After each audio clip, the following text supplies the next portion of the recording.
ये बात सुनकर ऋषि मुनि को बहुत क्रोध आया। उन्होंने उस नागिन को श्राप दिया। जिस नागिन ने लड़की बनकर छल किया है और चिड़िया को चुराया है, वह नागिन एक बदसूरत लड़की बन जाए। एक समय की बात है, एक जंगल में नदी के पास सुनक नाम के एक ऋषि मुनि रहा करते थे। वह हमेशा भगवान की आराधना करते थे और अलौकिक दिव्य शक्तियाँ उनके अधीन थी।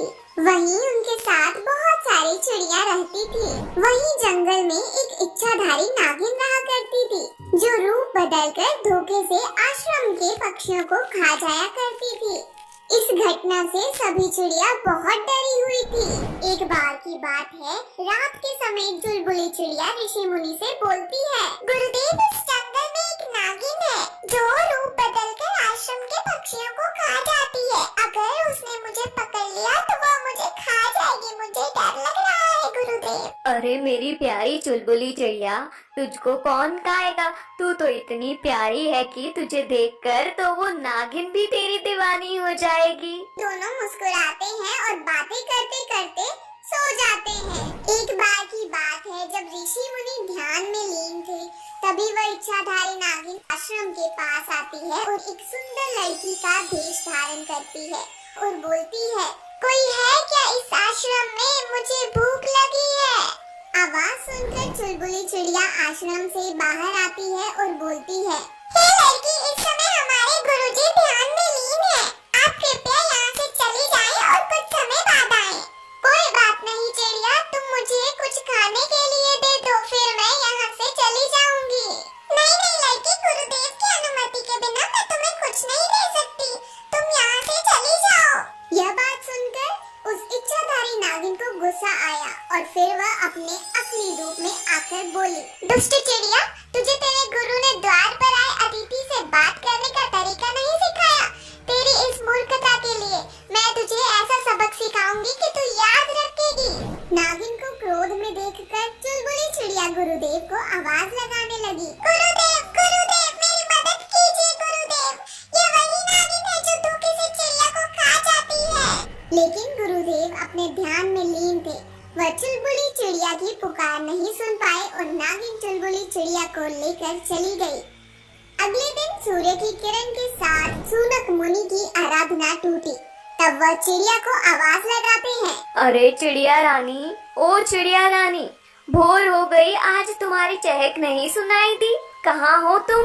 बहुत देर तक चिड़िया की कोई आवाज नहीं आई। तब उन्हें कौवा बैठा दिखाई दिया। उन्होंने कौवे से कहा, अरे कौवे, तुमने हमारी चिड़िया को कहीं देखा है क्या? वो मुझे मिल ही नहीं रही है। हाँ गुरुदेव, कल जब आप ध्यान में थे तब वह नागिन एक खूबसूरत लड़की का भेष बनाकर आपके द्वार पर आई थी। वह आपकी चिड़िया से कुछ बात कर रही थी, लेकिन जैसे ही उस लड़की ने नागिन का रूप बनाया तो मैं डर कर भाग गया। शायद नागिन उस चिड़िया को खा गई। कौवे की यह बात सुनकर ऋषि मुनि को बहुत क्रोध आया। उन्होंने उस नागिन को श्राप दिया। जिस नागिन ने लड़की बनकर छल किया है और चिड़िया को चुराया है, वह नागिन एक बदसूरत लड़की बन जाए। दुष्ट नागिन, तुम मुझे चुराकर गलती कर रही हो। मेरे गुरुदेव तुमको श्राप देकर भस्म कर देंगे। अरे चिड़िया, तू उस ऋषि से मुझे डरा रही है। जब वह मेरे सामने आएगा मैं उसे डस कर मार दूंगी। वो मेरा कुछ नहीं कर पाएगा और तुझे मैं मार कर खा जाऊंगी। यह सुनकर चिड़िया रोने लगी और मन ही मन गुरुजी से बचाने के लिए आशा करने लगी। कुछ पल बीतने के बाद जब रात हुई तो एक भयंकर रोशनी निकली और वह नागिन एक बदसूरत लड़की बन गई। अरे ये क्या हो रहा है मेरे साथ? मैं इतनी कुरूप कैसे बन गई? बचाओ बचाओ, मुझे बचाओ। ही ही। हे नागिन, ये मेरे गुरुजी का श्राप है शायद, जिसके कारण तू एक बदसूरत लड़की बन गई है। तुमने रूप बदलकर बहुत पक्षियों को खाया है, उसका तुम्हें दंड मिल रहा है नागिन। यह सुनकर उस नागिन को बहुत क्रोध आया और गुस्से से सूनक ऋषि से बदला लेने निकल पड़ी और उनके आश्रम पहुंचकर बोली, हे स्वार्थी ऋषि, तूने मुझे यह कुरूप का श्राप दिया है। जल्दी से इसे ठीक कर दे, वरना मैं तुझे जलाकर भस्म कर दूंगी। घमंडी नागिन, तूने मेरी भोली भाली चिड़िया को चुराया है, जिस कारण तुझे मैंने ये श्राप दिया है। मेरी चिड़िया को वापस कर दे तो मैं तुझे माफ कर दूंगा। नहीं, मैं उस चिड़िया को कभी नहीं दूंगी। उसने मेरा अपमान किया था, उसको मैं मार कर खा जाऊंगी और तुझे भी मार डालूंगी। यह सब कहकर नागिन ने ऋषि पर जादू से आग की वर्षा कर दी, लेकिन ऋषि पर उसका कोई प्रभाव नहीं हुआ। हे मुनिवर, मुझे क्षमा कर दीजिए, मुझे अपनी गलती का एहसास हो गया है। आप कोई साधारण मुनि नहीं है। मैं अपने घमंड में आपकी कुटिया से उस चिड़िया को ले आई थी।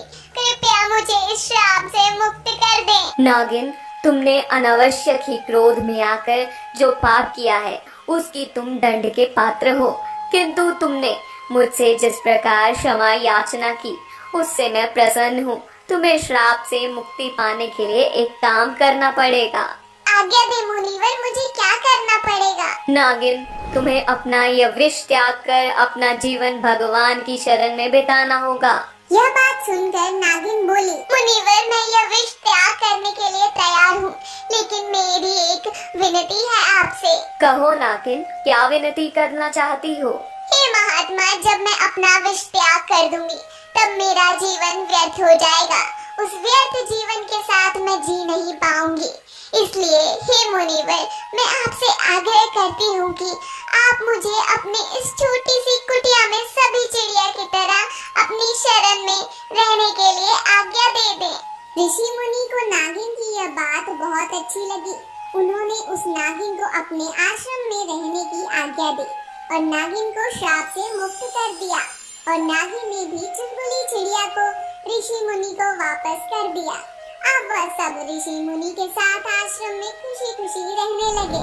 प्यारे दोस्तों, हमें इस कहानी से यह सीख मिलती है कि हमें कभी गुस्से में आकर ऐसा कदम नहीं उठाना चाहिए जिससे हमारी ही हानि हो।